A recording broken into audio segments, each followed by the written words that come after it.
ভাই আসলে যে কথাগুলো বলেছেন সেগুলো আমি মনে করি রয়েছেন সবারই মনের কথা।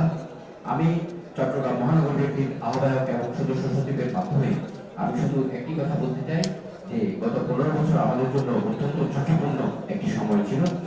যে সময় বলা হতো যে গণমাধ্যমকে সমাজের দর্পণ করা হতো, সেই দর্পণে আমরা শেখ হাসিনার ছবি দেখেছি। যে গণমাধ্যমকে সমাজের দর্পণ বলা হয় সেই গণমাধ্যম চরাগ্রস্ত ছিল।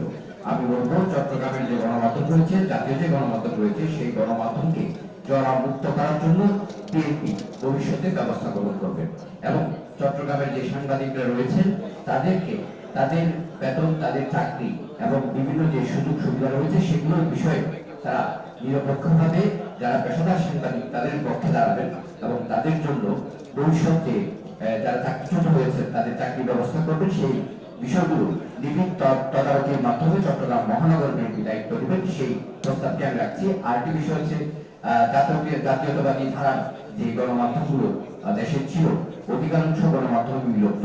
আমি মনে করি চট্টগ্রাম মহানগর বিএনপির আহ্বায়কের সক্ষমতা রয়েছে, তিনিও যেন চট্টগ্রামে একটি গণমাধ্যম আমাদের সামনে নিয়ে আসেন, সেই প্রস্তাবটি আমি রেখে আমার বক্তব্য শেষ করছি। ধন্যবাদ সবাইকে।